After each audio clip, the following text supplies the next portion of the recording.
Hello and welcome to this evening's meeting for the Board of Supervisors. I apologize for the echo.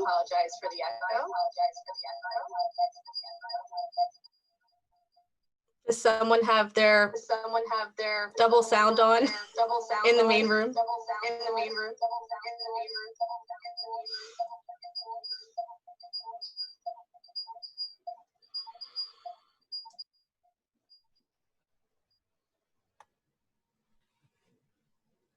Let's try again.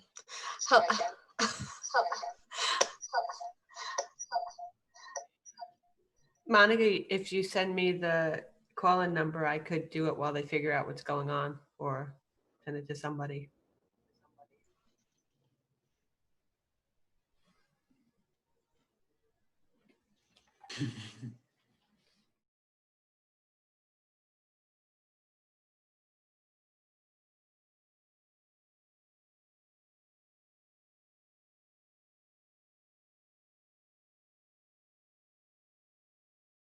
Okay.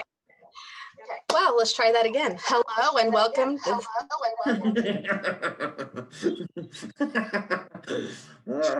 Going back to my I filter. just sent it to you or Suzanne. Here.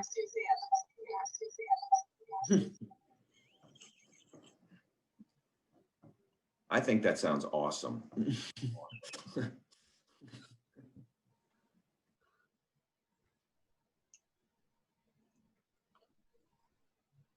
Suzanne, do you have that?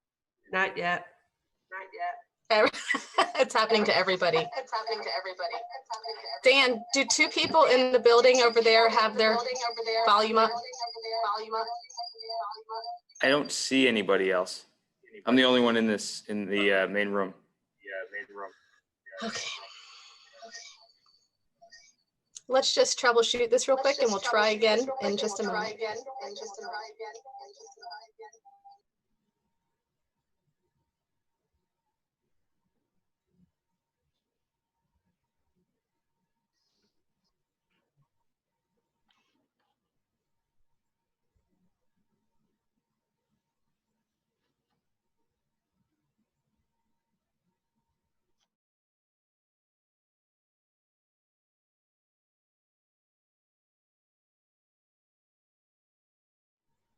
You're on mute, Monica. Doing that. Suzanne just repeated. I think it's still going. Monica, it's written on the agenda. Can we just read it off of that in terms of the dial-in numbers? You can, but everybody will echo right now.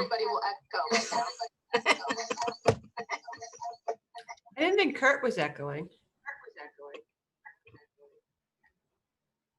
You want me to try? Oh, you're echoing. Testing.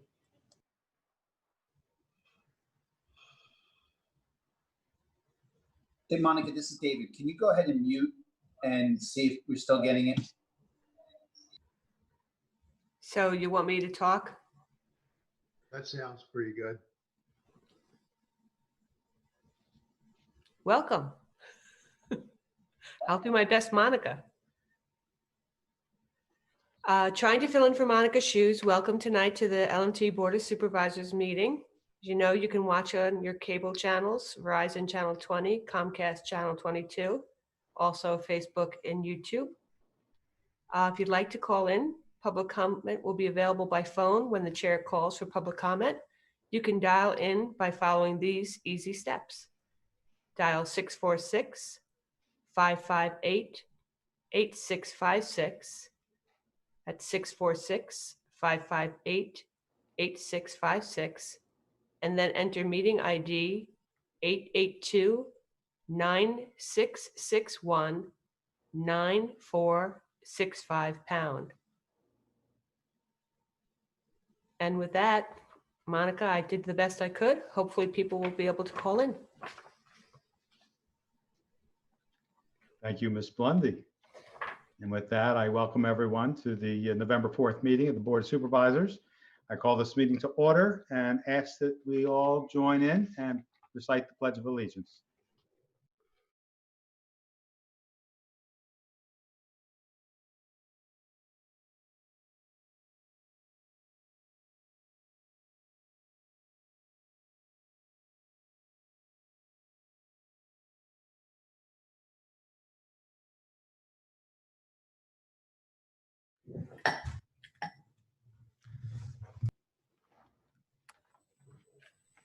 Okay. Now call the roll. Supervisor Blondie, Here. Supervisor Grenier, Present? Supervisor Lewis, Here. Supervisor McCartney, Here. and we have a quorum. Everyone's here. Is there a COVID update, Mr. Ferguson? I don't have an update for you today. Very good. In that case, we'll go to public and community announcements. We have Park and Recreation, digital recreation opportunities as usual. Just go to the Park and Rec website for details. At this point, I have no other. Mr. Ferguson? So I just want to remind the public that this is the first week of leaf collection. If you can go to our website at lmt.org and look up the map and where you fall on the schedule. But we'd also ask you to please remember to keep the leaves away from the stormwater inlets and bridges, as they will clog the waterways and can cause flooding in your neighborhoods when we have wet weather events. Also, if you certainly can be cognizant to watch that you keep sticks and other debris out of those piles as we pick them up. They can clog in our machines and make our pickup less efficient. But if you want to go on our website, you can see when your neighborhood is scheduled to be picked up. Hopefully, much like last year, we can have some dry weather in November and keep ahead of it. But we're started, and the good news is we have our new leaf trailers this year, so hopefully we'll be even a little more able to get through town efficiently because we have much better equipment now. Thank you. Ferguson. Ms. Tierney? I'm going to try and see how this goes. On Veterans Day, or on the 7th, we are going to have a Veterans Day ceremony starting at. I'll try again later. Okay. Thank you, Monica. Hopefully we'll get that. Any other announcements, community announcements? Mr. Grenier? Yeah, sure. Just wanted to say thanks to the LMT EAC and Mark Bortman of Exact Solar. They put on another very successful styrofoam recycling event this past weekend here at the Township Building. They filled up a rather large van as well as one of those waste management bagsters with a whole lot of styrofoam, some of mine included, and it was well attended and well run, and very much appreciated. So thanks to that group again for doing that once again. Thanks, Sam, for bringing that up. And any other announcements? Any announcements from the community, Monica? You can shake your head. Thank you. In that case, we'll go to item number 6, consider the approval of minutes of October 21st. I'll make a motion to approve the minutes of October 21st, 2020. Second. Second. A second by Mr. McCartney. Any discussion? Hearing no discussion, all those in favor signify by saying yes and raise your hand. Yes. Aye. Yeah. Yes. 5-0. Thank you. Item number 7, consideration of awarding the rebid of the Stackhouse pump station contracts. Can we bring Fred in here, please? Fred's coming in. Stand by.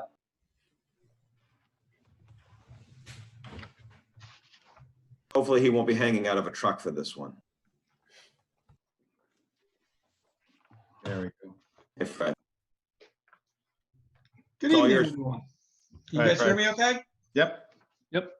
Okay. I'm here tonight for the rebid of the Stackhouse pump station. And if we can bring up my PowerPoint presentation. And the bids were received on October 22nd or October 27th. And if we can flip to the next page. I just want to update its background. The previous BOS recommendations, when we had received the first round of bids, we discussed, because they were significantly over, rebidding it and incorporating the following concepts to reduce the costs. One was to remove the muffin monster, but to allow for the future installation of that muffin monster or grinder. So not to reduce the size of the building, to keep all the conduits, to keep the guide rail, to keep the access doors there. Allow for additional pump manufacturers to create a competitive environment, reduce the height of the valve vault and the hoist, and then to provide a fourth contract. There were 3 contracts part of the original one. The fourth contract would allow a contractor to bid on all 3 contracts as one. We would again have to increase the budget by 50 to 75,000 in order that we could keep all the other aesthetics that we had promised the adjoining property owner as far as the aesthetics of the building, as well as to allow for the future installation of a grinder. And the board did acknowledge that the previously awarded contracts were approximately $100,000 lower than the approved budget. Next slide, please. And the board can interrupt me at any time for any questions. This is a summary of the second bid. The first is we had contract A, which was the mechanical. Our lowest bidder was at $417,773, which was basically right on the engineer's estimate of $418,000. Actually slightly less by 227. The electrical contract came in at $137,700, which was slightly less than the engineer's estimate of $150,700 at $13,000 less. Unfortunately, the conveyance contract, we only had 1 bidder on that, and the bid was very high because of the small size of the job, and it's why we went with the fourth bid. It was primarily one of the coordination on this. It was at $208,588.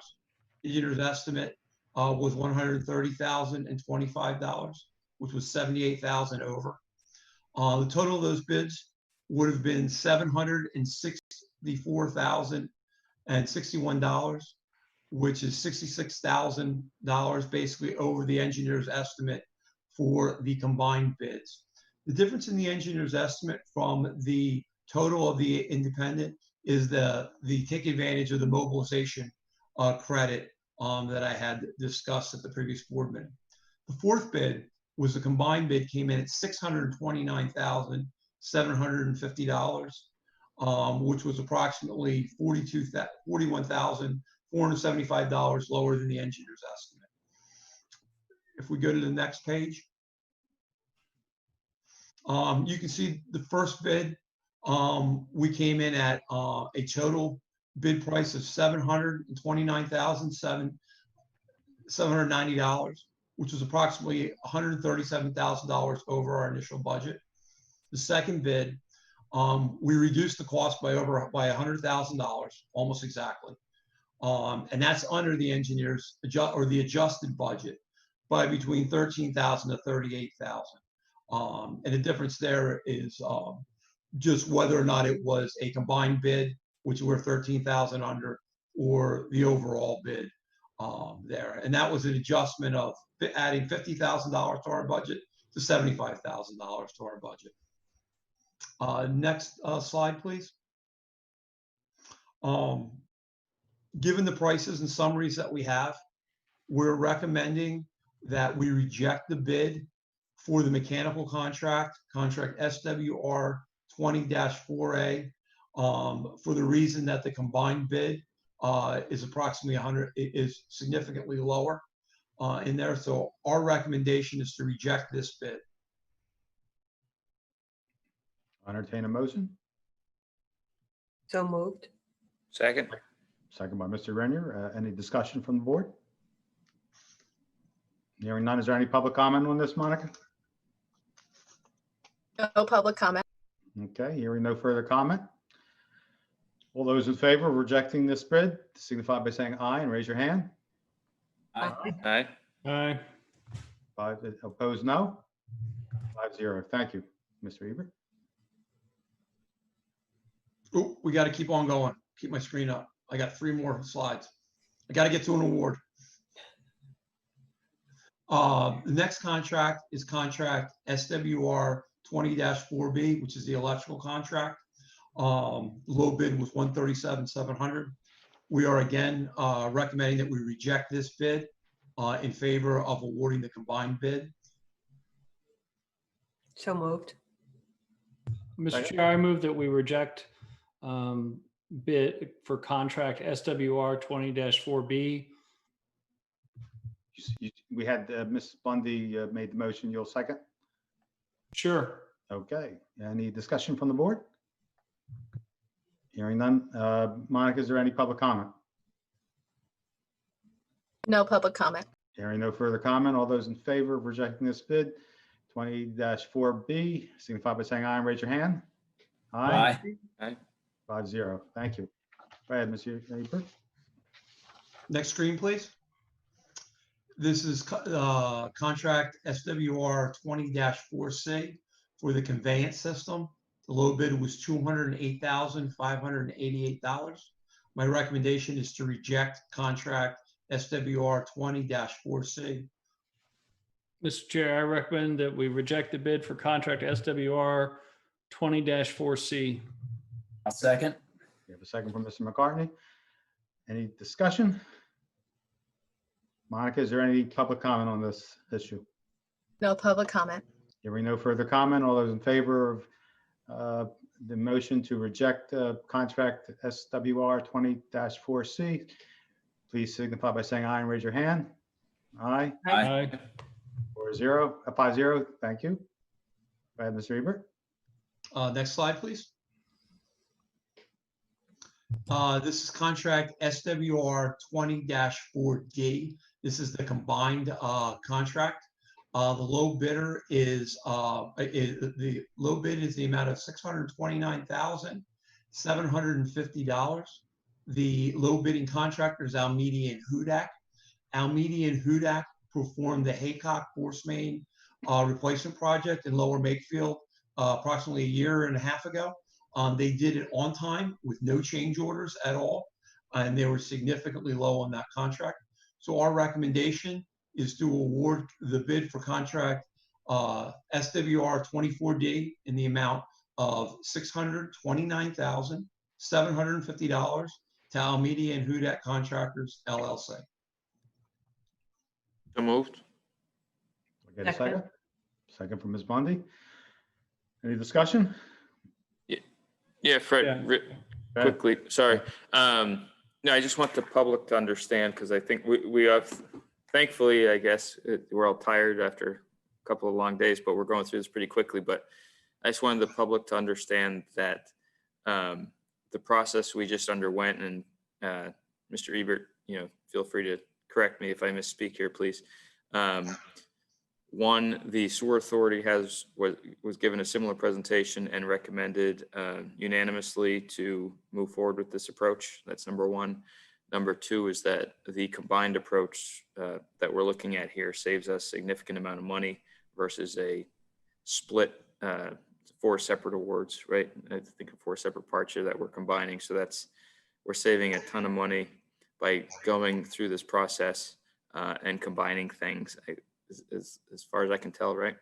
And Yes, then absolutely. And then finally, I believe I always have to give a shout out to Perry on this one, because I believe he was Representative Warren was instrumental in assisting us with tracking down this grant. So I just want to make sure that it's clear to everyone the process that we've gone through in an attempt to save money and for the township. And get as much grant money as we can to get this done. So that was number one. Number two, obviously I'm in support of this.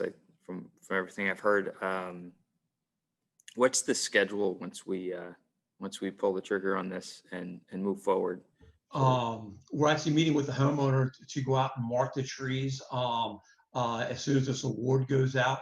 And then I've already talked to them, and they're actually on their own already starting shop drawings. So the hope is that they can get shop drawings done. Construction will be late December into January, probably February till it's complete, with restoration then being in March or April, depending on the delivery times, which we won't know until it's awarded. but the goal is to get it so we can book it as a 2020 asset by having the work completed by February.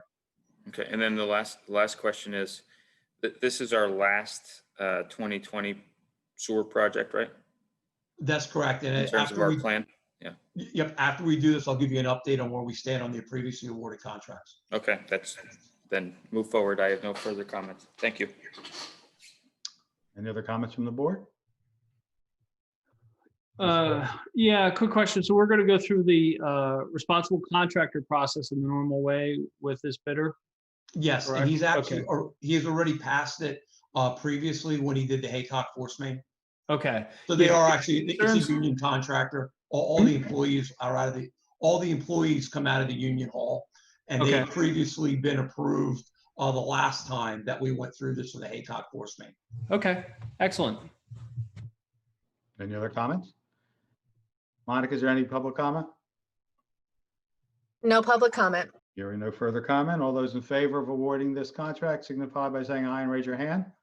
Aye, Aye. Aye. 5-0. Thank you. Thank you, Mr. Ebert. Just one quick thing, and I will get off your agenda because I know you have a busy agenda tonight. Go To give for the it. board an update on the 4 previous contracts that you awarded. We have had the pre-construction meeting on all of them. The lining contractor is scheduled to start work on November 16th. The manhole contractor, I believe, is also scheduled to start work then. And the Stackhouse electrical contractor has already mobilized and been out on the site. And the mechanical contractor is waiting for materials to come in and has not gotten us a confirmed delivery of all the materials. But he's also planning on starting in late November to early December so that it can be hopefully completed during this calendar year. Great. That's all I have unless the board has any questions for me. Thank you very much. Appreciate it. So, Nope. Fred, sorry, very quick. How much money versus, let's say, engineer's estimate versus actual contracts are we saving on these projects? It seemed like it was about 145 up the last meeting before the Stackhouse. I was curious. So we're about 22,000. We have to reduce that by $22,000. So we would be saving about $120,000 under our approved budget. Okay, good to know. It's always nice to be under budget. Yes. Yeah, this value engineering and rebidding was very successful. It's unusual that you save $100,000 on a rebid. Every penny helps. Yep. Any other comments or questions for Mr. Ebert? Okay, Fred, thank you very much. Thank you, guys. Fred. Stay safe. Yeah, you too. All right. Next up is item 8, engineers report. Mr. Pockel. Yes, supervisors, you have within your packet my engineer's report. I have a few updates that I'd like to bring to your attention in advance of getting to the agenda item listed. Number 1 is the pool complex repairs were made by the pool contractor. That was done on October 20th. The township road program for 2021 is underway. We will be taking core samples for mid-November. We anticipate completing the design by the end of the year and bidding in January of 2021.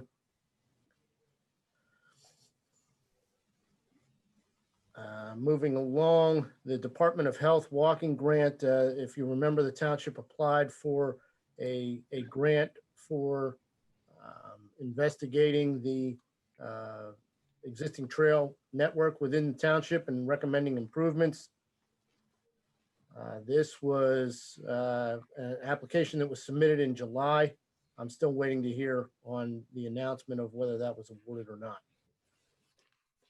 As far as planning projects, I believe Aaron Development is on the agenda tonight.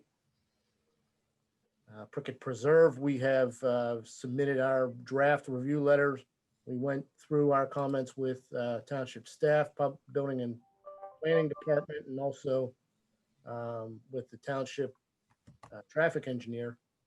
And I believe those comments were submitted to the design engineers for their review. As far as ongoing construction projects, the Regency development on the north side. So that's the individual homes. The contractor will begin paving operations this coming Monday, November 9th, and anticipates final completion within 2 weeks. And as you are aware, paving work is dependent upon weather. So if the weather cooperates, they'll be completed within 2 weeks. Caddis Healthcare, we're in discussions with the developer. They have agreed to make adjustments to the site lighting.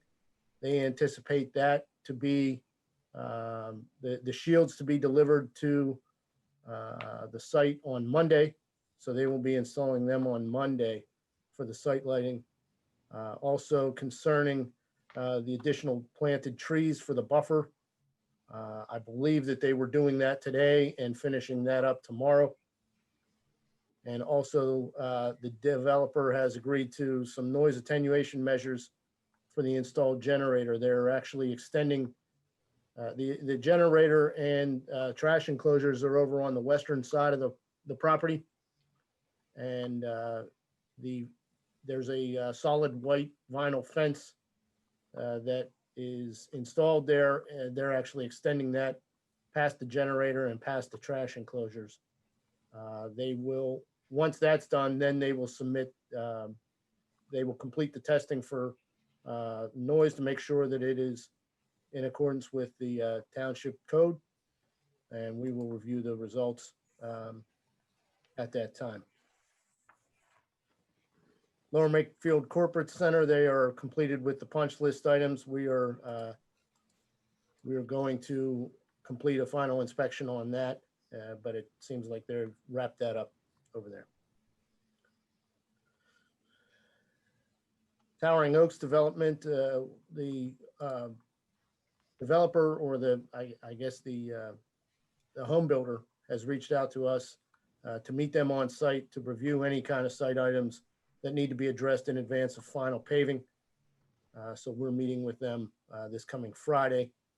Similarly, Flowers Field, we met with the Homeowners Association and have generated a punch list for items to be completed in advance of final paving around the homes at the Flowers Field development.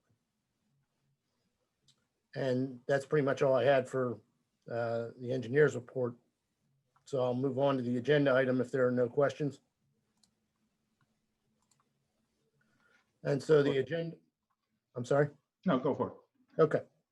So the agenda item is to consider pay application number 2. This would be the final pay application for the 2020 Liquid Fuels Road Program.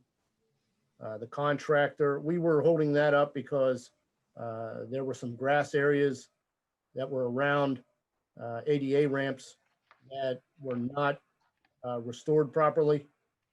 They went out there today and overseeded and put down straw and to restore the grass areas around the ADA ramps. So we are recommending final payment in the amount of $48,105.74. You have a motion? So moved. Second? I'll second. Mr. McCartney seconds. Any discussions? Monica, is there any public comment on this issue? There is no public comment. Hearing no further comment. All those in favor of the pay application number 2, signify by saying aye and raise your hand. Aye. Aye. 4-0. Don't hear. Passes. Okay, thank you. And that's all I had. Okay. Thank you very much, Ms. Buckle. We'll go to item 9, the project updates. Before you see a list of project updates, short description of where we are. Is there anybody that has any comments on the projects? Monica, is there anybody on the phone wish to comment on the current projects? No public comment. Okay, thank you. In that case, we'll go to item 10, Manager's Report. Mr. Ferguson. Thank you. I will reserve anything that I have to say into discussion items. So just so there's clarification, the budget that's online, I did have a call today, and I want to make sure it's clear, was the budget that I had presented to all of you. If there's any discussion tonight about any of those items, we're certainly happy to entertain them. I will have for you, I'd given a couple of amounts, marginal amounts, I think, like to the fire fund. That was one that I will update that. Any other items that we have that we want you to consider, we'll outline in a memo prior to the budget meeting. We do have a few of those that I will, of a larger dollar amount, that I will not incorporate, but I'll make sure you have the details, implications, what have you, leading into our budget meeting. But I don't have any other comments on my manager's report unless there's a question. Any questions from the board for Mr. Ferguson at this time? I don't have a question, but if Monica's mic is working, can we get back to the veterans announcement? We can. Monica, you want to give it a try? I can give it a try now. November 7th, we are going to have a hybrid veteran ceremony. You can attend in person if you're comfortable. Please adhere to the 6 feet distance. We'll have a ceremony about 45 minutes long. You can also view it live on all of our social media channels and our television channel. And then if you do not catch the 1 o'clock ceremony, you can always view it at a later time. So it will be available on an ongoing basis on all of our social media, our website, and all of that. So I just wanted to invite you to that if you want to attend, and invite you to view it at home if you feel more comfortable that way. In addition to that, I also have 4 upcoming movies in the park. 12/4 will be showing Elf. December 5th, we'll be showing The Polar Express. December 18th, we'll be showing Home Alone. And December 19th, we'll be showing National Lampoon's Christmas Vacation. So if you're interested in any of those movies, you can purchase your tickets now on the Mid-Atlantic Event Group website. They are live. So that's all I have as far as updates goes. Thank you, Monica. Hey, Monica, on the, sorry, Fred, on the Okay. veterans thing, I think I read that our honored veteran or featured veteran this year is a retired lieutenant from the 80s and 90s. And I believe it's our first woman veteran that we're honoring. So it's a big year this year. So I'm glad we're doing that. Yes, first female honoree. So it's very exciting. Good stuff. Yep. Lieutenant Martin, nurse and a member of the NSA. Excellent. At this time, we'll go to item 11, the solicitor's report. Mr. Trullo. Thank you, Mr. Chairman. An executive session started tonight at 6:15. All members who are here at this meeting attended, as well as Mr. Ferguson, myself, Chief Caluzzi, and for a period of time, Traffic Engineer Joe Fiacco. Items related to informational items, confidential items, and litigation were discussed at the executive session, which concluded at approximately 7:20 p.m. Now, the only item under my report tonight, something we had on the last meeting, we needed some clarification, but I think any questions have hopefully been cleared up, is to consider the development agreement and all other related agreements, including a financial services agreement and stormwater management agreement for Yardley Preserve LP, also known as Aaron Development on Dobry Road. There was a question last time just about clarifying issues with signage in the area for the area of the railroad crossing. And I did check with Jim Majewski today, who confirmed that the record plan has a note referencing the requirement for signage. And it's based on a sketch by the traffic engineer and reviewed by both Tom Roach and Greg Huckabridge for the railroad crossing at the end of Dobry Road. So any issues with whether that should be included, it is incorporated by the requirement that the developer comply with the specific requirements that are set forth in the record plan. So unless you have any other questions, most of which I probably couldn't answer because they'd be related to technical issues, I think it's ready for consideration for approval tonight. I'll entertain a motion. So moved. Second, Second. Ms. Blondey seconds. Any discussion from the board? I Monica, just go had a ahead. quick, Sure. Fred, I just had a quick comment. I think, Dave, I touched base with you about this last week.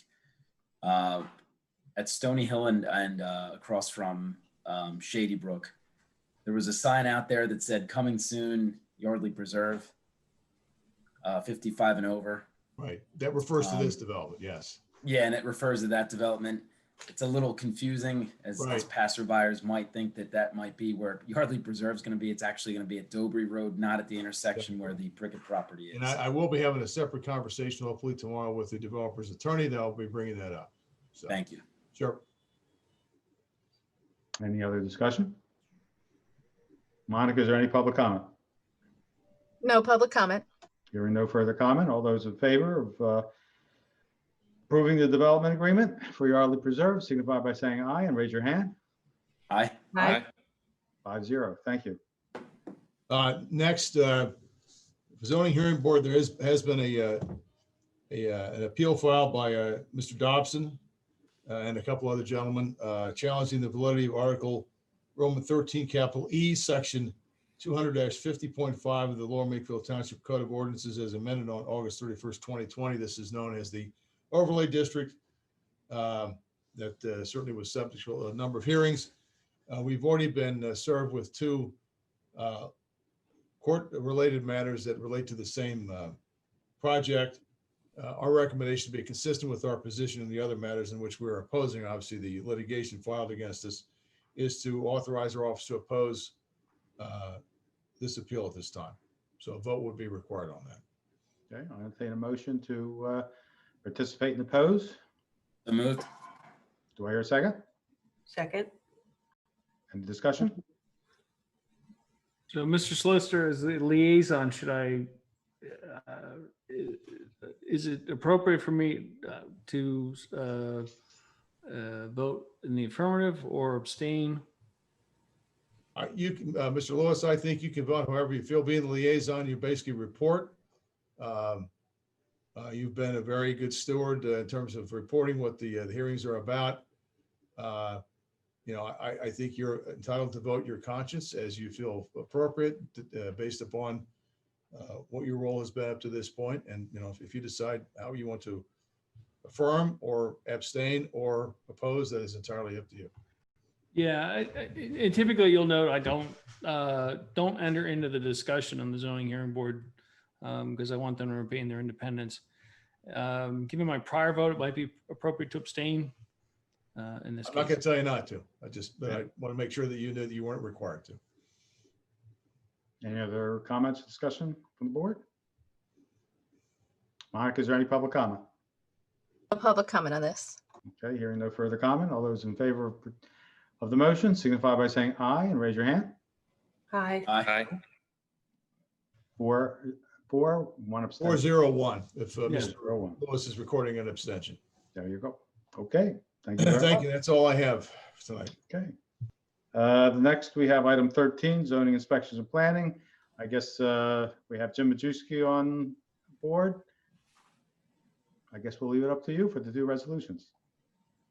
Thank you, Dr. Weiss. I'm going to briefly go through where the township stands on our floodplain management program and the activities that we've been undertaking over the last 5 years and even decades before that, and what we plan to do in the upcoming time period. So just give me 1 minute.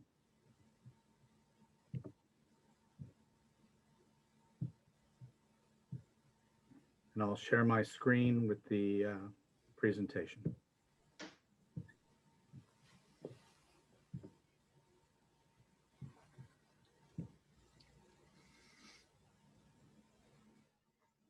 Okay. Can everyone see that on the screen? Yes. Yes. Okay. This is a presentation of our 2020 Lower Makefield Township Floodplain Management Program. As most of you may be aware, the National Flood Insurance Program Community Rating System is an incentive program that encourages communities to exceed the minimum program requirements for floodplain management.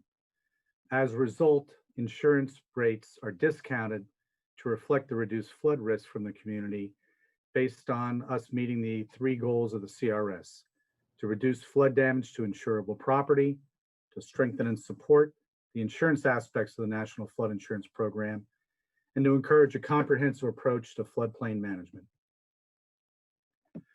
As you're all aware, Lower Makefield has a long history of flooding along the Delaware River, as well as the other streams and tributaries that flow through the township.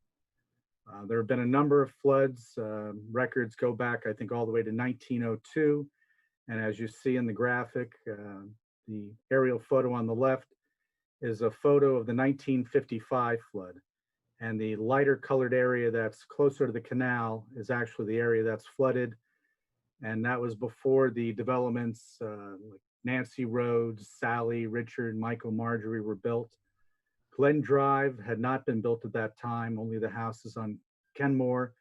And you could see that the flooding reached through those areas where houses hadn't been built yet, and also in the area of Ivy Lane and Chestnut and the back of Manor Lane. On May 1st, 2016, the township was accepted into the Community Rating System program. And based on that, we qualified for a rating of 7, which qualifies owners and homes and businesses mapped within the A and AE flood zones for a 15% discount on their flood insurance premium upon renewal or initiation of their policy. The A and AE zones are basically the special flood hazard area, formerly known as the 100-year floodplain. And A, I basically always say, stands for an approximate flood zone where no elevations have been established. AE are the areas of flooding that elevations have been established for based on flood studies.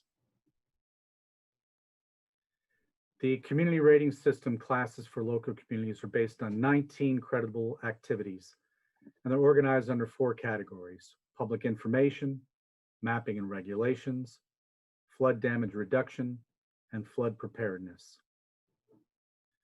The activities that Lower Makefield implements in the past and in the upcoming cycle are shown on the screen. There are a number of activities that we've done in the past. They've actually updated the community rating system manual for the communities and changed the point scoring system since the 2013 manual. They're now using the 2017 manual. And based on that, we have the opportunity to gain some more points, although we lose some points in other areas. But all of the activities that you see listed are activities that the township undertakes as part of our program. For flood protection information and resources, we have a number of publications available at the township offices, and they're also available at the library for viewing or loan. They include protecting building utilities from flood damage, reducing damage from localized flooding, answers to questions about the NFIP, elevated residential structures, above the flood, elevating your flood-prone house, and protecting manufactured homes from floods and other hazards. Our township webpage also has links to those in a PDF form that you can go and download it yourself and read it on your computer or your phone. That webpage is under public safety. It's flood information. Lower Makefield, as part of the program, is required to provide assistance to all property owners, lenders, realtors, and builders through the following services. One of the things we do is help people determine whether parcels are located in the township are affected by floodplains. We have all the flood maps for the community. Most of them were done in 2015 when they adopted the new flood maps and updated the flood study along the Delaware River. There are a few panels of the flood maps that have a date of 2017, but the changes to the flood maps that were done after 2015 are in other communities. We just have an updated number because the panel spans more than one community. The graphic you see in the lower right-hand corner, the light blue shaded area, is an area that's the special flood hazard area, formerly known as the 100-year floodplain, or the 1% annual chance flood, meaning that in any given year, there's a 1% chance of flooding. So basically, it could flood anytime. Just the risk to get water up that high is a little bit low. The sort of reddish shaded area, that's formerly known as the 500-year floodplain, That's the 0.2% chance of flooding. So that area in pink is not regulated by our floodplain management regulations and all of our ordinances, although we do take a look to see if we could do whatever we can to make things more compliant, if possible, in that area. We also review flood maps and other information with all of the target groups. We have flood insurance studies. Our township engineers have updated some GIS mapping where we've actually done inundation mapping to show different layers of the map for a community where you could see at what flood stage homes would flood.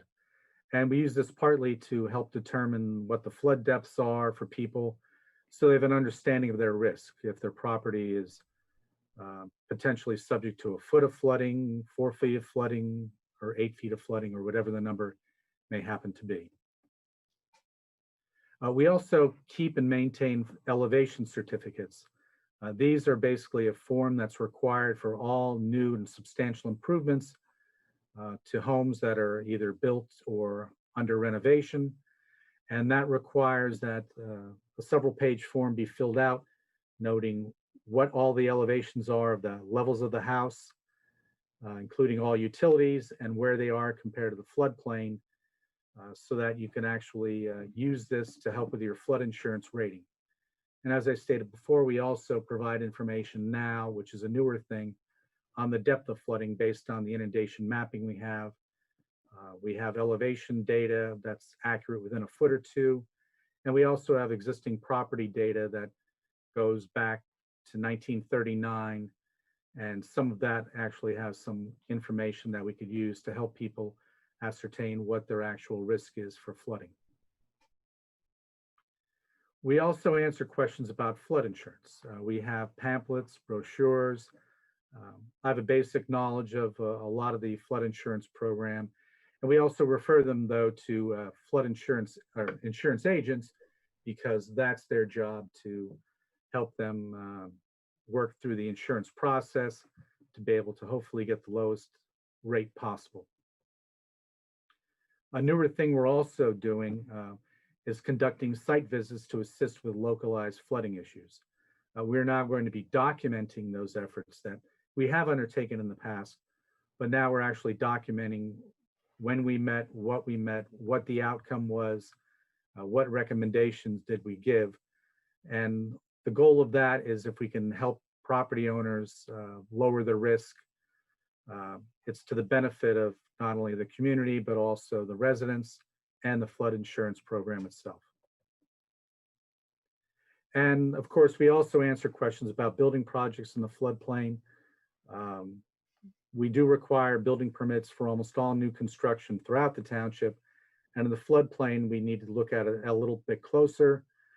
We track whether the properties are substantially improved, which means if the value of the improvement is greater than 50% of the value of the home itself, not the land and the property, but just the home, then extra precautions need to be taken in order to do that activity. We also check if they're installing stuff like new flood or new electric panels or other utilities that either be elevated or anchored properly, so it either is flood resistant or won't wash away in a flood. And we advise all residents, realtors, lenders, and builders that they should consider taking advantage of this service prior to offering any property for sale or for construction. And that's our most common inquiry. People are looking at pieces of land, they're vacant, some of them are in the floodplain, and we go through what all the criteria are in order for them to potentially develop or to advise them of what the risk is to develop. And they can contact our department. Our contact information is available on the township website. And if they need any assistance, we can involve our professional engineers or certified floodplain managers that can help out the community. One of the best things that FEMA did was they took their old flood maps that were primarily paper copies, which we still have available. And if someone has difficulty navigating with computers, they could always come in. Currently under COVID, that would have to be by appointment or possibly by a Zoom meeting. But the FEMA Flood Maps Service Center created a searchable map where you enter your address and it will bring you right up to the map. It'll put a little orange dot, which you can see on the screen, right there where that line crosses. Those squiggly lines are the elevation lines of how high the flood reaches. And that way they can tell if they're in the floodplain or not. And if they need any help, we can assist them with that. They can view the map, they can download it. They could also look at any letters of map change or letters of map amendment that have been issued for that flood map. A letter of map amendment is where a property owner appeals to FEMA to say, based on better information than I have than was used in the development of the map, the lowest ground outside of my home is higher than the flood elevation shown in the flood map, and therefore my house can be removed from the floodplain. And a number of people have availed themselves of that. They've gone out and had a surveyor or engineer do an elevation certificate for them that verify that they are not in the floodplain. And FEMA has a simple program online that you could fill out to apply for a letter of map amendment, which administratively removes a property from the floodplain. Another useful link that we have on our website now is the Bucks County Parcel and Floodplain Viewer. This is a GIS mapping platform that contains, similar to the FEMA maps, the floodplains, streams, watersheds, national wetlands inventory, parcel data based on the tax mapping, municipal zoning, 5-foot contour intervals, and current and historic imagery back to 1990. Bucks County also has a separate platform that also has historic imagery back to 1939, but this actually comes up as an overlay on the tax data and on the flood mapping. One of the most important things for people who live in or near any kind of body of water is that they know the risk. Is their property in a floodplain? And they should always consider to buy flood insurance. If you're in a special flood hazard area, it's required for all mortgages from federally regulated or insured lenders. So if you don't own your home outright, if you mortgage it at all, you most likely will need flood insurance. I know we have a number of people who live in the township who've owned their homes before their property was mapped into the floodplain, don't have flood insurance, although I would highly recommend they consider purchasing that because there is that risk of flooding. As I showed you on that 1955 flood hazard map, a lot of people are under the impression that the flood waters won't reach up that high, but they have in the past, and they could again in the future. Even for residents living outside of an area of high risk, having a flood insurance is a wise choice because more than 20% of flood claims come from properties outside the high-risk flood area. So if you're near a stream, you can go get flood insurance. Those rates are drastically reduced because the risk is reduced, but it can give you the peace of mind that in the event of a flash flood along a stream or other area that you'll be protected. Or even areas along the Delaware River, those areas in red that are outside the special flood hazards area, but still denoted as a potential flood hazard, that's a good area to get flood insurance. We do have on our website the phone number for the Insurance Agent Referral Call Center. You can call up and they will refer you to an agent, and that agent can help guide residents and others through the process on getting flood insurance. There's also more information about flood insurance on floodsmart.gov, and we have brochures and pamphlets also with that information here at the Township Building. For floodplain information, you can go to the Township website. That's currently under Public Safety, and our ordinances and information on the FEMA Flood Insurance Program are all there on our website that we've recently updated. We also have a link on our website to the Advanced Hydrologic Prediction Service, which has information on the Trenton River gauge along the Delaware River, as well as the other points along the Delaware River. And they have a handy hydrograph that'll show you what the current level is. On this graphic, it's shown in blue, and the projected outcome based on future rainfall is the ones in purple with the little squares on them. The area where it starts to become a danger for flooding is the 17-foot mark. That's where water starts to get up to where it's going to cross over onto the roads in several places. In Lower Makefield, the first place we get water, I believe, is down at the end of Ferry Road. That's our lowest point. I know Yardley Borough has a low point too. I think, I forget which street it is, but they have an area where the road starts to flood first. And then we also have another area in the northern area of town that flood first. But this can help you look at where the prediction is for a future flood event. And I know a lot of people who live along the Delaware River are well aware of this website. We've also taken, as part of our program, to start using our social media platforms to advertise information for the general public. Information such as signing up for local emergency alerts with the Ready Buck system. That's also under public safety. There's a whole informational brochure on that and the availability to sign up for that so you can be notified in advance of when an emergency is coming, including flooding. We also have just different graphics we put on there just to remind people about flooding, flood insurance, things they can do to help themselves out. As part of our annual activities, we're required to do a progress report. And that progress report is based on the Bucks County Hazard Mitigation Plan that the township has adopted by resolution. Some of the things that are on there are pretty much similar activities we do from year to year. We try to proceed with grant applications to protect properties. We currently have 2 property owners interested in flood elevation grants for 2020.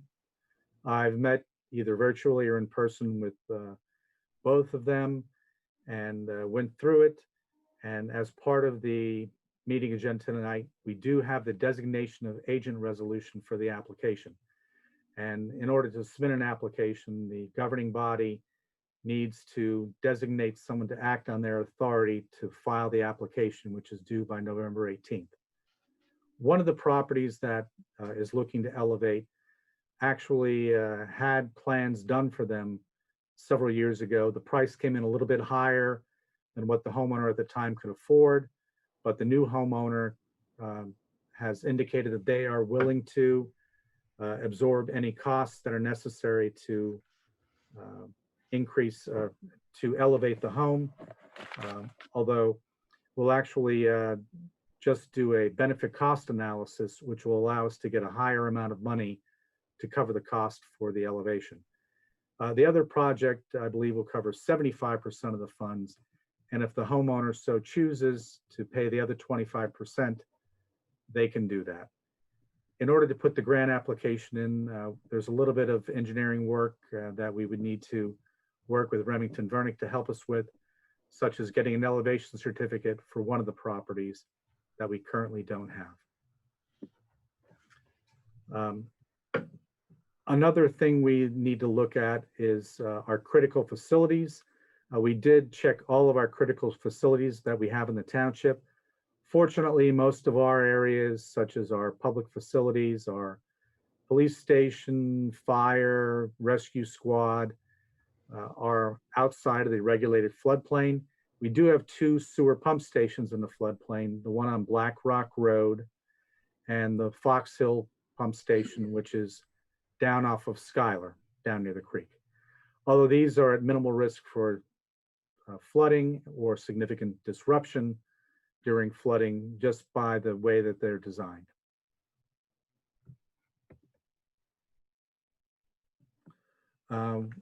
We've also looked at properties for possible acquisition.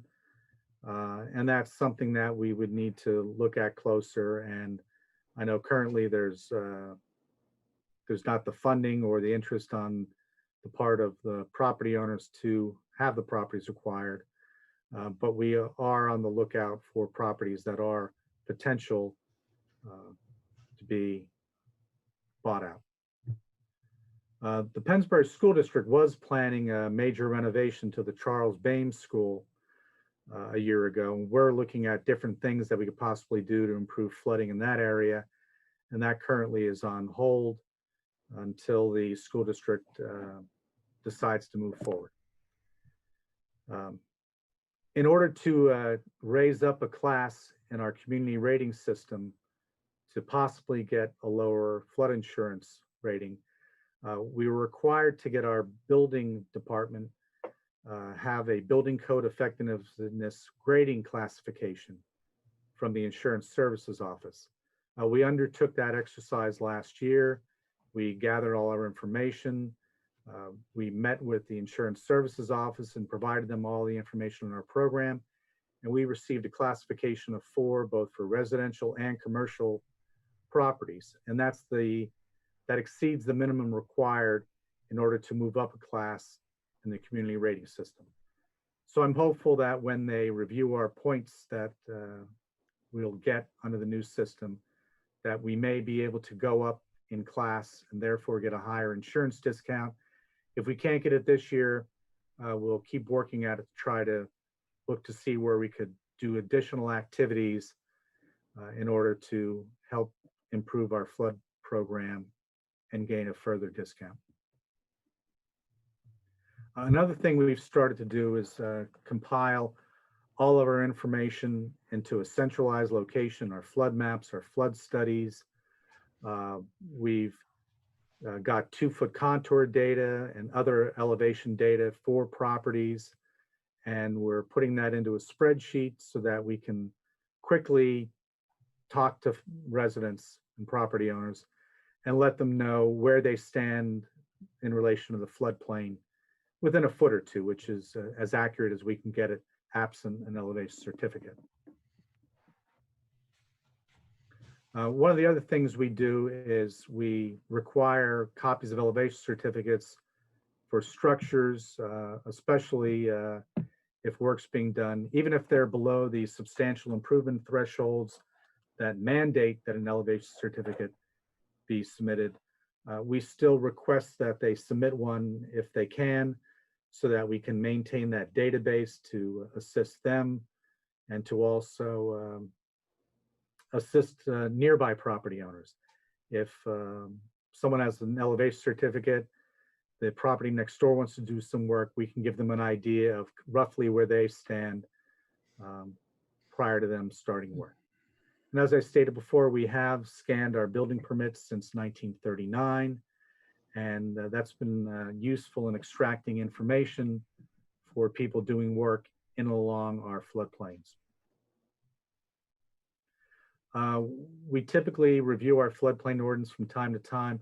We did find a typographical error, but it looks like it was fixed in the latest copy that's online. And so currently there's no other update that needs to be done. Although in the future, if FEMA updates the regulations, we will take part in that process and update our ordinances. I'm not sure if anyone has any questions, but I'm welcome to answer any questions you may have. Mr. Lewis.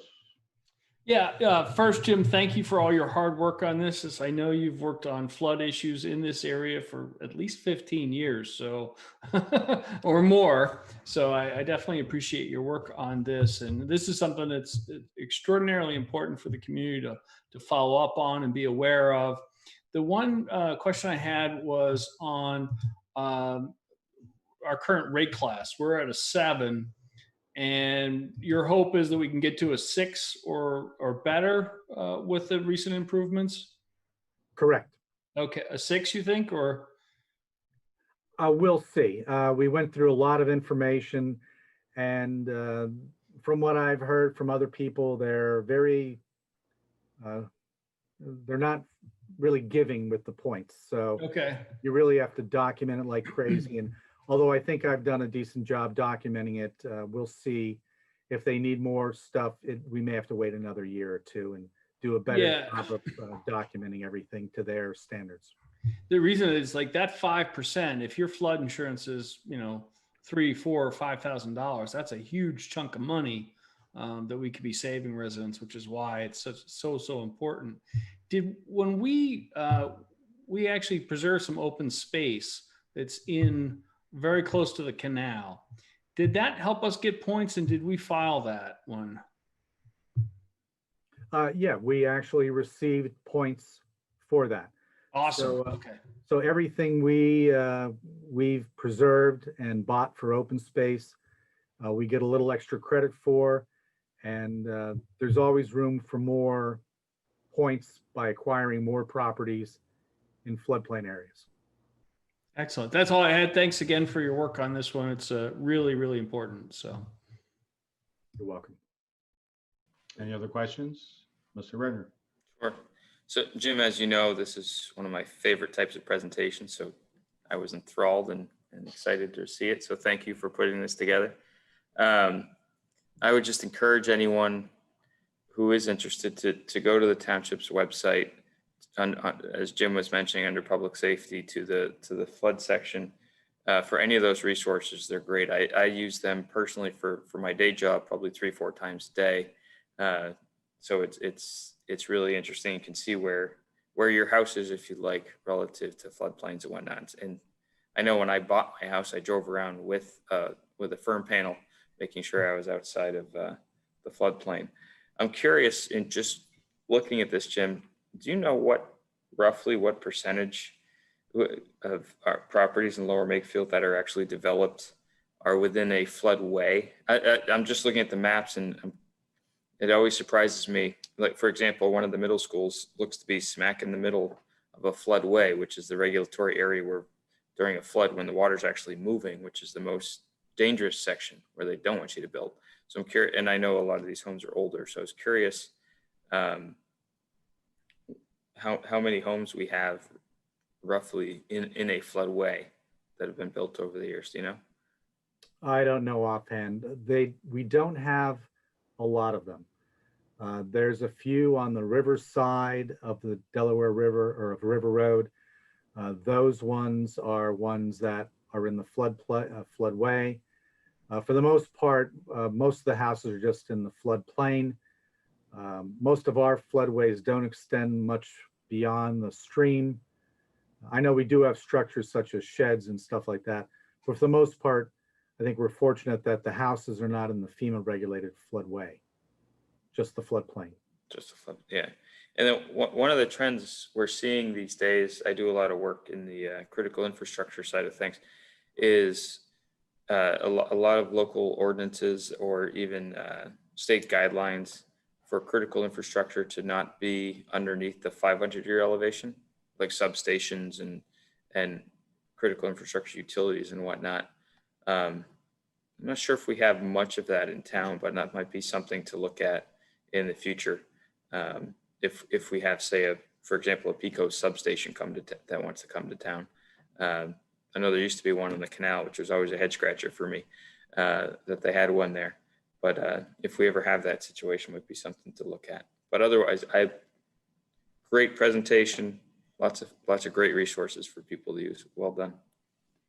Thank you. Thank you, Mr. Renner. Any other comments, questions? Do we need to do actions on the resolutions? Yes. Mr. Chair, I move that the board adopt resolution 2426, designation of an agent for FMA. Second. Any discussion? Any public comment, Monica? There's no public comment on this. Hearing no further comment, all those in favor of passing resolution 2426 signify by saying aye and raise your hand. Aye. Aye. 5-0, thank you. And for Mr. Chair, I move that we adopt Resolution 2427, designation of an agent. Second. Any comments, questions? Monica, is there any public comment on this resolution? No public comment. Hearing no further comments, all those in favor of passing resolution 2427 signify by saying aye and raise your hand. Aye. Aye. Aye. 5-0. Thank you very much. Thank you very much, Ms. Majewski. You're welcome. Great job, Jim. Great job. Good job. Move to item number 14, public comment on non-agenda items. Monica, is there any public comment? Yes, we have Lee on the line.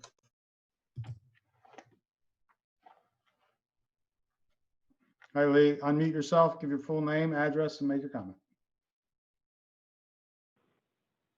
There you go. Hi, my name is Lee Pedowitz, and I live at 247 Truman Way in Yardley. With all due respect to the members of the meeting, I'm going to dispense with my usual salutations, and I have several comments. The first comment is as I noticed at the last Board of Supervisors meeting and this Supervisors meeting, I have 3 minutes to say my piece. I really don't think I'm not going to use the word fair, but if someone from the public or a resident of the community is giving meaningful information and is engaged in meaningful discussion with the board, I don't think they should be restricted to 3 minutes. I think that should be waived. I think the board should reconsider that. The second comment I have is at the last board meeting, I brought up the fact that me and my neighbors had been complaining about the noise and the early start times and the late finish times for the construction at the Cadis development. And I was just wondering if anything's going to be done about that.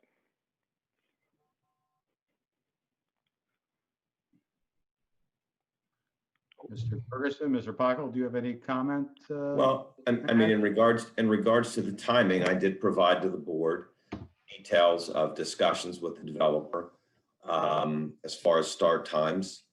As has been reflected in those emails, the contractor, had talked about moving those start times back. They have been assembling on site during the week, I think for the most part, after 7 o'clock, but not necessarily past, which is the code requirement, but not necessarily past 7:30. I have Mr. Kirk regularly going on site to check what they're doing. The same thing with Mr. Pokel, who's their engineer, and Mr. Huckelbridge, my public works director, who I asked to check on those things. I believe it was Mr. Pedowitz that sent the video over of we believed was a mini sweeper that cleaned up the site at 6:25 or 6:30 in the evening, which was right at the cusp of it getting dark, that looked like it had a functional use to it, that the video showed them making one pass. Again, we'll continue to review and investigate things as they come in. The police have been out.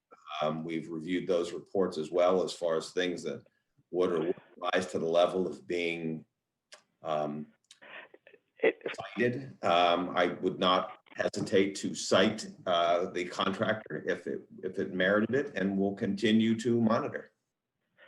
Yeah, my time is running out, but we've provided videos. We've provided evidence that he did start early, and it's a flagrant disregard for the township ordinances. And if this guy's getting away with it, then the precedent is set. And wait till they start building on the other side of Dobry Road, wherever else they're building, and they are not going to respect our ordinances. And I'm running out of time, unfortunately.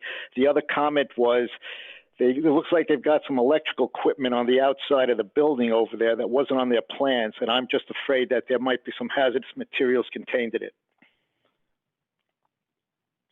Andy, I don't know if you have an inspector out there that you can check, or there's something that we're concerned about, but we'll certainly keep track of it. And again, the timing as far as when they can begin on site, as at least was presented to the board. No, hold on. Let me finish, and then I'm sure Mr. Weiss will let you talk.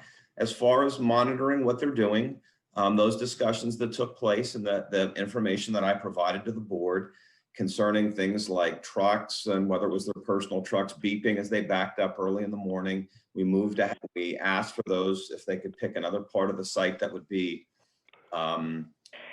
less of a nuisance, that they could assemble on the site and show up, but not necessarily get engaged in work. So in other words, stage at 7:30 or 7:45 on the weekend without getting going, that they agreed that they would do. And I think at least in some of the emails during the week that you had said was that they were underway at 7:15, which is after the code start time of 7. Admittedly, I believe, obviously, earlier than the 7:30 that they said that they would be willing to do, but at least code compliant. Yeah. No, I understand what you're saying, and I understand the reason my latest emails were reflecting that they started at 7:15 was because I was aware that an agreement had been made with the contractor that he wouldn't start till 7:30. So I just brought it up. The intent of my email was just to bring up that you can't really trust this guy and what he says. But if you take a look at a lot of my earlier emails, and if you take a look at the police reports, I remember there was one police report I filed. The police officer responded, and he said that they were doing curbing work. I think it was about 6:30 in the morning. You know, I might have, and, you take a look at these officers' reports, and it's just every time, it's just that a flagrant disregard for what the ordinance says, starting at 7 o'clock Monday through Friday, and on weekends, 8 o'clock Saturday and Sunday. And like I had mentioned at the last meeting, when construction was starting, the residents here were led to believe that they could start work at 7 o'clock on Saturday, so we never said anything. And then finally, one of the officers who responded told me that they're not supposed to start till 8 on Saturday. So, that started the ball rolling again. So, I'm just concerned that we have township ordinances, and something should be done to show that the township has some muscle, and that people should respect what the township has to say. And I guess that's the intent of what I'm saying here. Lee, this is the only thing I'll say. In regards to the 7:15 start time, I can't cite them on that. They are code compliant. Now, I will say in the end, they had indicated that they would instruct the guys to show up after 7 and start at 7:30. Having been over there myself, there were guys over there before 7:30 that were staging, that did park their vehicles in another part of the site so that the beeping backward sound of trucks that they make, that I know was a concern previously, would be limited. So in the end, I hear you that they said they wouldn't stage and do things till 7:30, that they do their best to inform their guys and their subs of that. But 7:15 or so, this was sort of an agreement they had said to try to make the situation better. I can't go cite them before a magistrate when essentially they're starting, in the examples you gave as an example, 15 minutes later than the code requires. So we will continue to monitor it. Like I said, if in the end they do something that is in conflict with that, we will address it. The things you're talking about before, that you brought up before, I can't really address at this point, other than I don't believe that they have done that since then, where they were doing work at 6:30, 6:40 or something, where they were doing other work. Yeah, no, Mr. Ferguson, I understand. Like that 7:15, I don't want to say it's a complaint. That basically I was just notifying the board that there was this gentleman's agreement to start at 7:30, and it was not being respected. But I wasn't looking for a violation there. But if you take a look at the information and proof that we've had from prior, I mean, this 7:30 thing's only been going on for maybe a month or so. But if you take a look at the spring, like we provided a video. They were pouring concrete at 10:30, 11 o'clock at night. And we have other videos of them violating the town ordinance. And I think police officers in their reports have cited that as well before 7 o'clock start times. There was one time I know when they started working at 5 to 6 in the morning. So, I mean, there's just a history of it. And like I said, I don't want to make it sound like, they've gotten away with it. But they have, and I'm just curious as to what the township can do to prevent other developers from doing the same thing. Thank you, Mr. President. We'll continue to monitor the situation, And I'm sure you'll notify the township if there's any violation. Yeah, well, thank you very much for your comments. Almost Okay, 10 well, minutes, Mr. Pedowitz. Thank you. Okay. Thank you very much. Dr. Weiss, can I ask Kurt a question related, but short? Keep it This brief. This is public comment. We have a discussion item afterwards. You can bring it up. Any other public comment, Monica? Yes, we have Robert on the line. Sure. Hello, Robert. Unmute yourself, give your full name, address, and make your comment. Robert Abrams, 652 Teach Drive. Mr. Ferguson, I was on Facebook. I happened to see a YouTube video of another resident who was quite upset with the fact that they put in a right to know, and a lot of the material that they requested was not given to them. This is not only me now. This is 3, 4, 5 residents. I don't know what you're trying to withhold from the residents in this township, but you don't live here. That's number one. Number two, we pay the taxes. We're entitled to know what's going on, and the paperwork and the computers and the server in that building belong to the taxpayers. So that you are aware, and counsel may correct me if I am wrong, but I'm reading it right off the internet.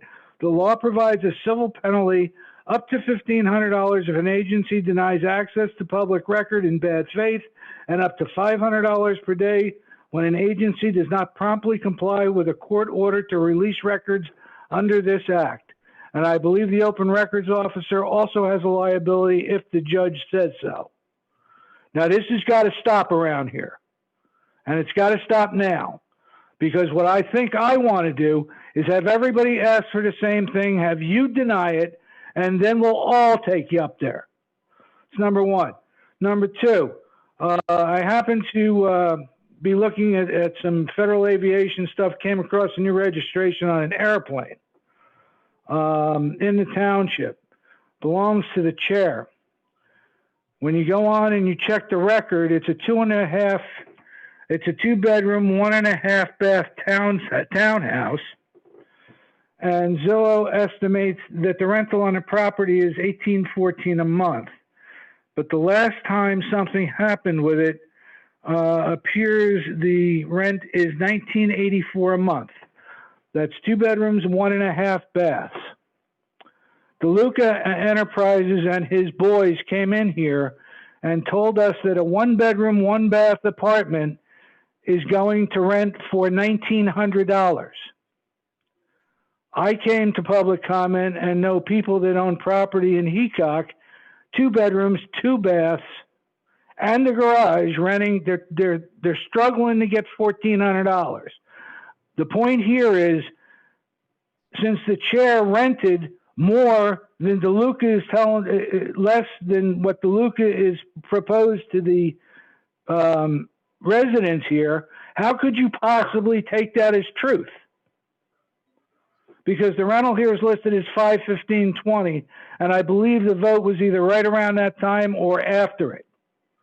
So you knew that he was overstating the value of the property when you took the vote.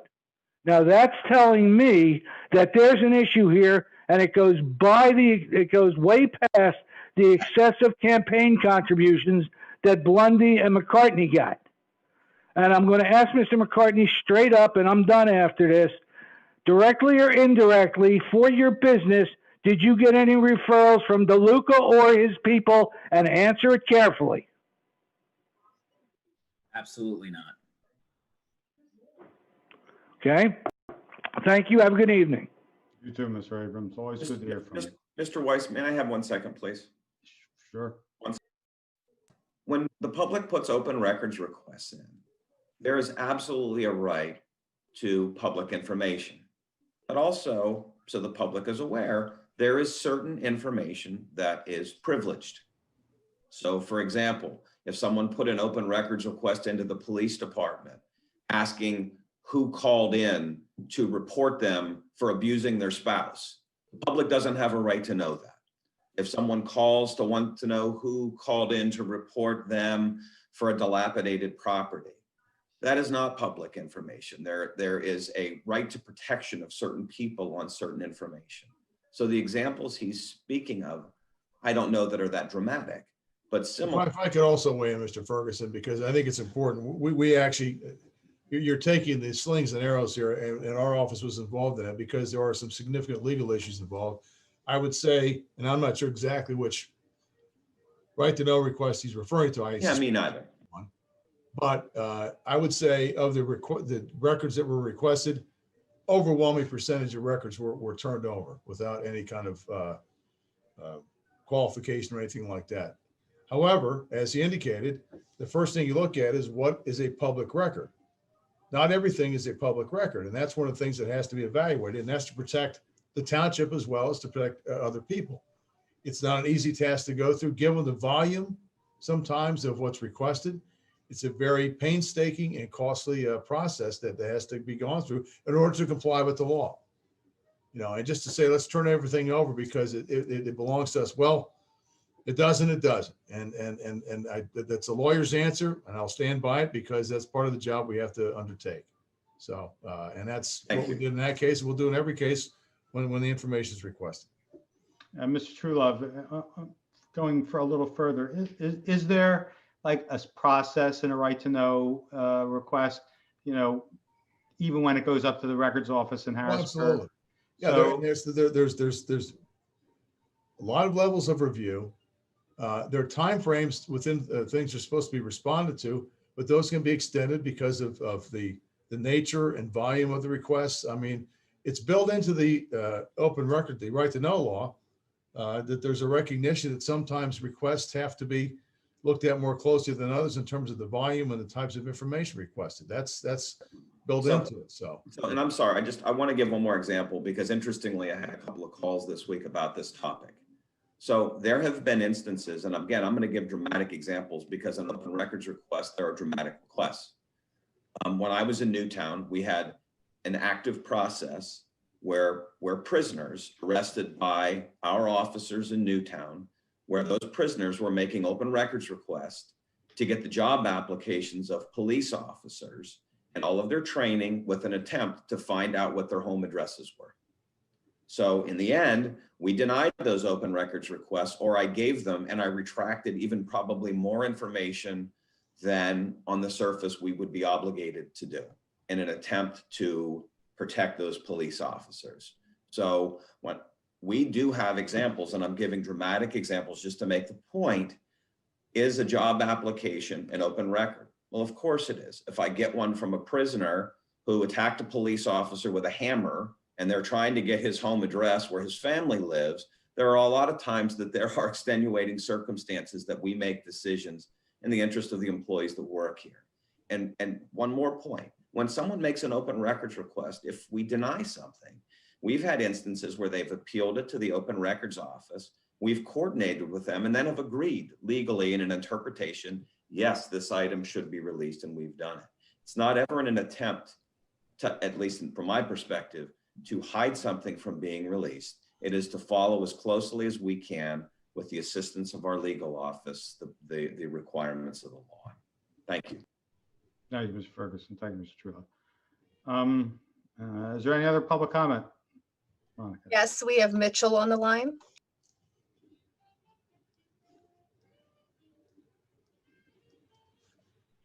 Hey, Mitchell, give your full name, address, and make your comment. Mitchell, can you hear me? Yep. Mitchell Goldberg, 249 Carson Way, Regency at Yardley. Just wanted to just take a moment, first of all, to thank the board, first of all, for at least acknowledging that we have an issue with some of the things in the new Caddis building that's being built behind our homes. Lee, I know, had spoken about the fact that they have often started before 7 o'clock, significantly before 7 o'clock many times. Most of us just overlooked it, but for the most part, they took advantage. And they've taken advantage ever since they got their hands on that land and put up a piece of property that probably was too big for that, but that's water under the bridge.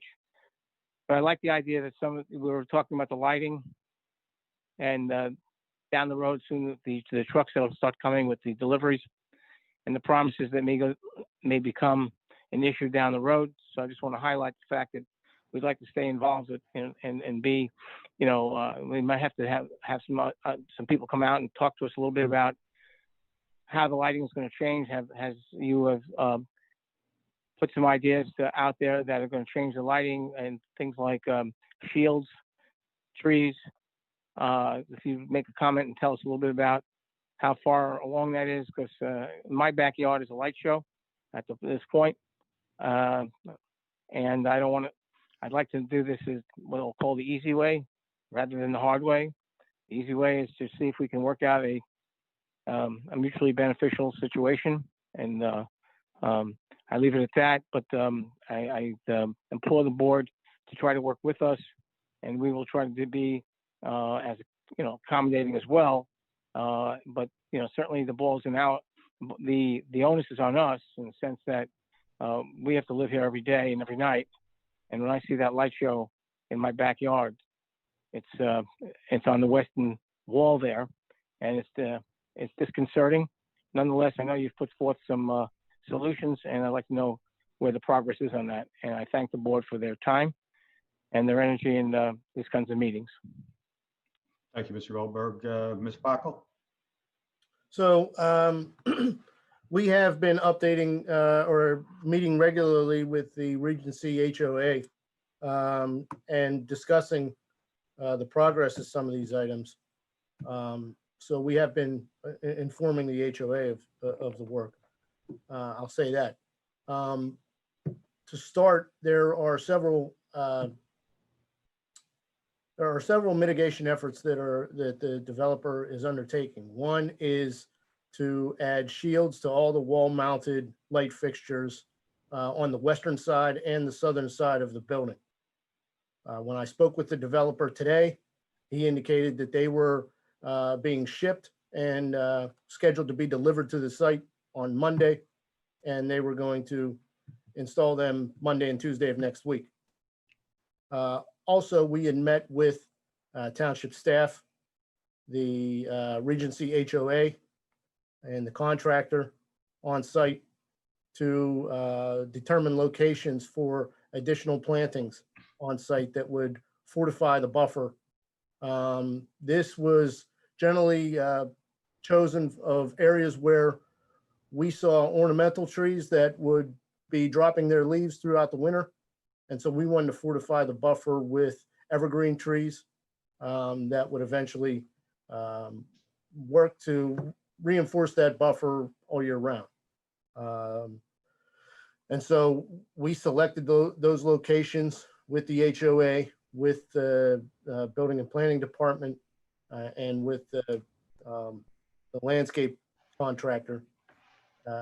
Those trees have been, I believe there was a total of 28 trees that were going to be located along the southern property line.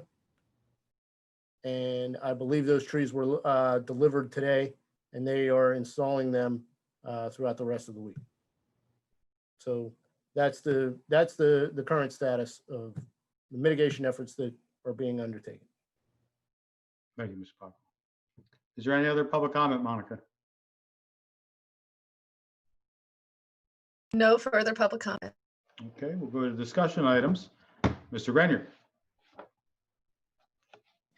Okay, thanks.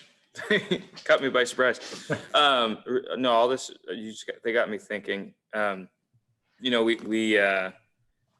Development was on the agenda tonight with the developers agreement. That's in the vicinity of Regency, obviously, right? So if there's anything before we break ground on Aaron or whatever they're calling it these days, if there's any lessons learned or approaches we can take that would kind of alleviate some of these. Obviously, I don't think the lighting from Aaron will be quite the same impact, or the landscape buffer or anything like that on Regency, but in terms of start times and all that, that noise could carry that short distance. So if anything we can learn from this particular activity that would be helpful to implement that. And then just secondly, when are they done this? When are they done with Caddis? When are they going to turn it over to the owner and open the doors and stop constructing? Do we know that yet? I think that they anticipate before the end of November that they're going to be finished. So it's soon. At least it's soon. I know that's no. Yeah, the neighbors at Regency don't want to hear. At least it's soon. They want to hear. Let's deal with it. But we know it's a short order thing. So okay. Yeah, and to your other point, we have, as a matter of practice, when we've run our pre-construction meetings with the contractor and the conservation district, one of our agenda items in the pre-construction meeting is to reinforce what the construction start times are. We'll certainly do that with Aaron Development, but I think it makes sense to periodically, almost like a surprise inspection of start times to monitor that and not rely on waiting to hear a complaint. Do we know if they're using the same contractor by any chance? Just out of curiosity. No, they haven't informed me of who to invite for the pre-construction meeting yet or any of that. So okay, thanks. It's a different contractor. It is okay. That's all. Thank you, Dr. Weiss. No problem, Mr. Griner. Moving along, I do have a budget update as a discussion item. At this point, if any of the members of the board have any ongoing questions about the budget, Mr. Ferguson, if you have any possible additions that we should look forward to for next meeting. Let's talk first, if you wouldn't mind, Fred, about timing. I think I presented this at the last meeting. If you have presumed to be the agenda item to consider a preliminary budget at the meeting on November 18th, presuming a preliminary budget passed. There is a legal requirement of 20 days that budget needs to be presented to the public before you could make any changes to it. If you did that on November 18th, our schedule in December would say that the second December meeting is December 16th. You'd be within the legal requirements and posting requirements to pass it on that date if you so choose. Again, there's always the possibility of adding extra meetings. I'm only functioning under the presumption that you'd like to stick to the scheduled meetings that we have. So, the only thing I will add is one of the things that we have talked about, and I'm not prepared to go far in the weeds here because I know this will have Dan will perk up when I start to talk about this. I saw you looked up. Is one of the things that we're doing is we're starting to go through a bridge inspection process. And I'll be more prepared to talk specific numbers and what have you. There's certain bridges that are on a schedule that require regular mandated inspections that are, I believe, over 25 feet.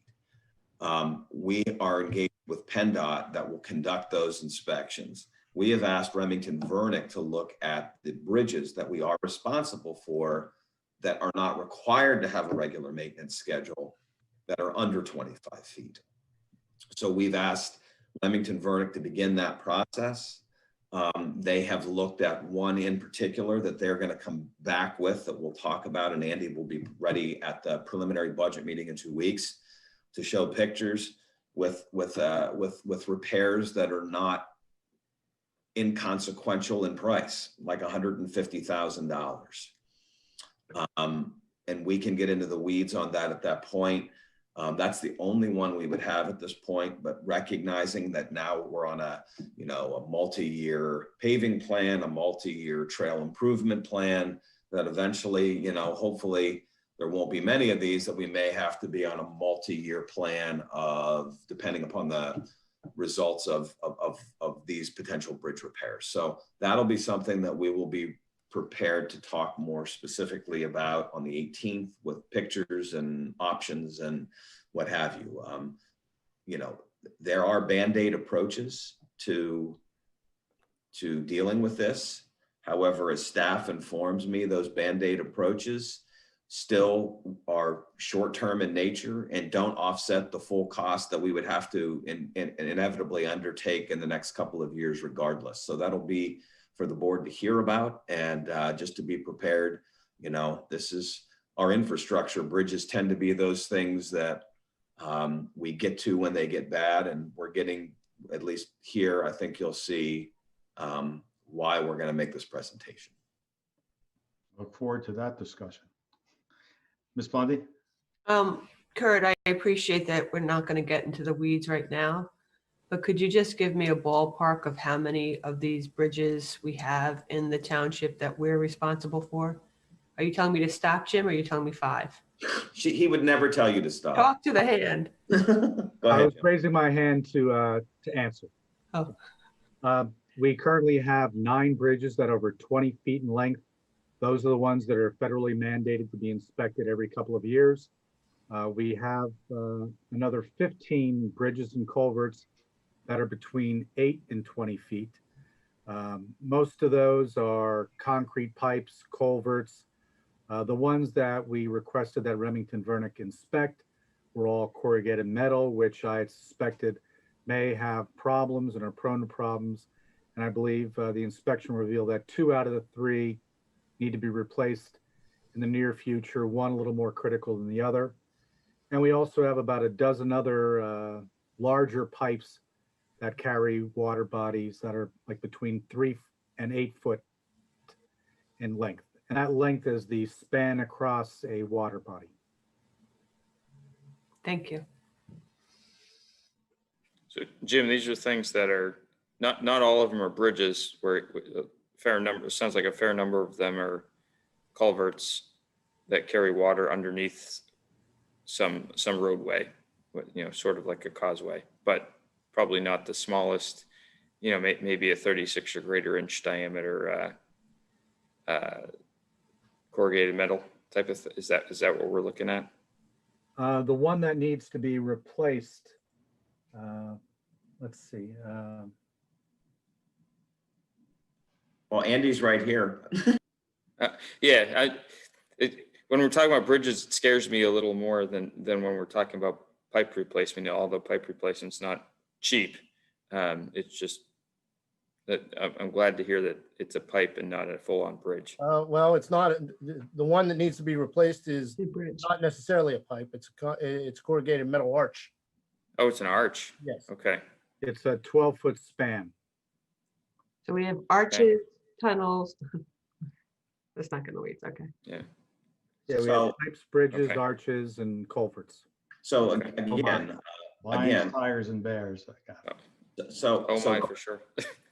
So let me just but if I could put in perspective just for a second, what's a little different about this year than the previous years when we were really scraping by our fingernails was there, and I will say this, so let me say this to, because I see Suzanne, you're holding your head, and I understand why. So I'm going to tell you what I'm going to present on the 18th, and that is the following, that in the budget right now, we have budgeted $1,250,000 or so for the quiet zone project that we talked about 2 weeks ago, and for Sandy Run. Now, both of those costs were drawn from estimates from professionals we've spoken to. There currently is $700,000+ for Sandy Run. We have not estimated the cost for Sandy Run to be that high. But because this is such a priority for the board, we wanted to make sure we had enough money in the budget in the event the bids would come in higher for whatever reason. If you budgeted for the bridge and took the money from the general fund, if those other projects came in under, like say Sandy Run, it came in at 500,000 and not 725. There is not anything stopping the board, because that's bond proceed money for infrastructure in part, that you then could substitute and use that bond proceed money if the Sandy Run bid comes under, and save the money out of the general fund. It's I think it's a prudent backup strategy. You still budget it if you decide to do it from the general fund. If things come under, then you wouldn't have to access those funds. So the good news is, I think we're at the position now where we have those sorts of viable financial options to still account for things and possibly realize a savings if things come in and on the lower end of our ranges. Thanks. We'll talk about that in 2 weeks. 2 weeks. So Fred, I guess I will ask the board. I mean, so in the end, the preliminary budget then would be on the agenda for the 18th. We don't have to advertise that we're having the hearing, even though we will publicize it. We're not legally required to advertise it because it's not a separate special meeting, the way we advertised the last one. However, you know, if the plan would be to pass a preliminary budget on the 18th, we would get the advertisements in place because we are required then to advertise that it was passed. So I will just presume that that would be the goal, would be to pass it on the 18th. If we don't, and you hold a special meeting, if you don't pass it on the 18th, you would have to then schedule a separate meeting apart from the ones you've done, because you're required to post that budget for 20 days. And our last 2 meetings of the year are on December 2nd and December 16th. So you'd either have to have one in or around Thanksgiving, or you would have to have one at or around Christmas or so before the end of the year to do that. So just so the board's aware. So we're planning to just have the regular meeting on the 18th to discuss the preliminary budget. However, if the board wishes to have a special meeting, this would be the time to speak up. If you don't pass a preliminary budget on the 18th, then you would need to hold a separate meeting. Curiosity, do we have any other major issues coming up on the 18th, or will the vast majority of that meeting be focused on the budget, I'm guessing? Well, that's as much for you all to say than me, but on the surface, I don't think we have much. I don't think we're going to have a lot of other agenda items that take much time, you know, as far as staff is concerned. Okay. So we'll plan on having the preliminary budget discussion as planned on the 18th, and hopefully on the 2nd December meeting, we'll pass the budget. Okay, any other discussion items amongst the board? Hearing none, we'll go to supervisor reports. I have nothing to report. Mr. Grenier? Sewer Authority, we already spoke about what they did. The only other one I'll mention is the Electricity Reliability Committee has some renewed vigor now that we've gotten into the Zoom world, and they will be having a meeting on November 12th at 7:30 via Zoom. So keep an eye out for that meeting information if you'd like to attend, especially given the recent storms. If you have some information and some feedback, that's all. Thank you, Mr. Grenier. Ms. Blondie? I have no updates. Okay. Mr. McCartney? I have no updates. Mr. Lewis? I'll pass it this time. Okay. There's no appointments to boards or commissions. Any other business? Hearing none, this meeting is adjourned. Thank you. We'll see you in 2 weeks. Good night, everyone. Good night, everybody. Hey, James.